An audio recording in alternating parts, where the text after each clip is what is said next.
ඉංග්‍රීසි කතා කරනකොට ලියනකොට සමහර වචන තියෙනවා අපිට නිතරම වගේ පැටලෙන.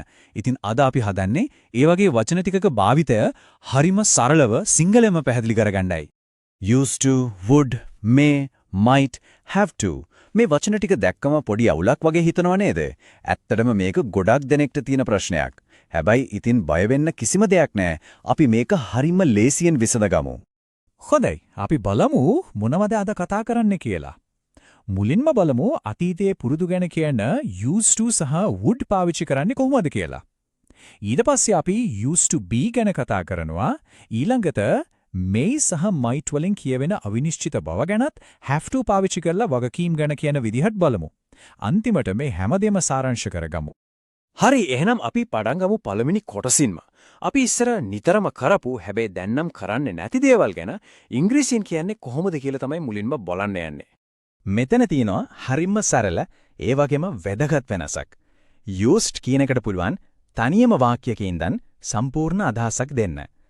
ඒත් would වල කතාව පොඩ්ඩක් වෙනස්.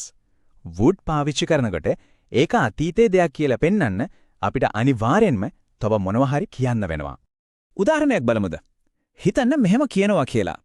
I used to go to classes. ඒ කියන්නේ මම ඉස්සර පන්ති ගියා. බලන්න ඒ වාක්‍ය සම්පූර්ණයි නේද?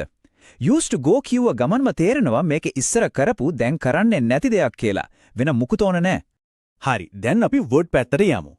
I would go to classes කියලා විතරක් කිව්වොත් ඒකේ අදහස ටිකක් අපහැදිලි නේද? අන්න ඒකයි අපි ඒකට අතීතය ගැන පොඩි ඉංගියක් එකතු කරන්නේ. In my school days වගේ. එතකොට තමයි මම ඉස්කෝලේ යන කාලේ පන්ති ගියා කියන සම්පූර්ණ අදහස එන්නේ. හොඳයි. එහෙනම් ඊළඟ වැදගත්ම කාරණයට යමු. මේක නම් ගොඩක් දෙනෙක්ට පැටලෙන තැනක්. ඒ තමයි ක්‍රියාවක්, ඒ කියන්නේ ඇක්ෂන් එකක් සහ තත්ත්වයක්, ඒ කියන්නේ ස්ටේට් එකක් අතර තියෙන වෙනස. ගොඩක් වෙලාවට මෙහෙම කියනවා I used to fat. අතන මේක වැරදි. ඉතින් ඇයි ඒක වැරදි? අපි බලමු ඒකට හේතුව. සරලවම කිව්වොත් හේතුව මේකයි. ක්‍රියාවක් කියන එකයි තත්වයක් කියන එකයි කියන්නේ දෙකක්. ඇක්ෂන් ඒ කියන්නේ ක්‍රියාවක් කියන්නේ අපි කරන දෙයක්. යනවා, කනවා වගේ. හැබැයි ස්ටේට් ඒ කියන්නේ තත්වයක් කියන්නේ අපි ඉන්න විදිහක්. දුප්පත්, මහත. මේවා ක්‍රියා නෙවෙයිනේ. මේවා තත්වයන්. ඉතින් අන්න ඒ වගේ අතීතයේ තිබුණු තත්වයක් ගැන කියෙද්දි used to එකයි අර තත්වයයි අතරට be කියන වචනේ දාන්නම ඕන. අන්න ඒක තමයි හරිම විදිය. දැන් බලන්න මම ඉස්සර මහතයි කියන්න ඕනේ I used to be fat කියලා. එයාලා ඉස්සර දුප්පත් කියන්නේ they used to be poor කියලා. දැක්කද? අර used කියන වචනේ තමයි මෙතන තියෙන වැදගත්ම වේ. ඒකෙන් තමයි අතීත තත්ත්වය ගැන කියවෙන්නේ.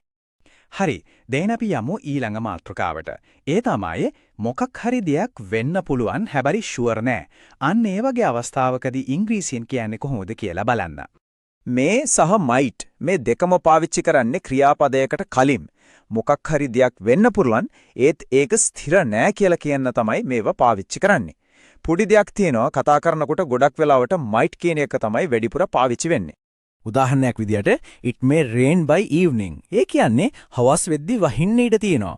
වහිනවාමයි කියලා කියන්නේ නෑ නේද? ඒත් ඒ හැකියාව තියෙනවා. තව එකක් බලමු. The dog might bite me. ඒ කියන්නේ බල්ලා මාව හපන්න ඉඩ තියෙනවා. මෙතනත් ඒ අවනිශ්චිත බව තමයි might වලින් කියවෙන්නේ.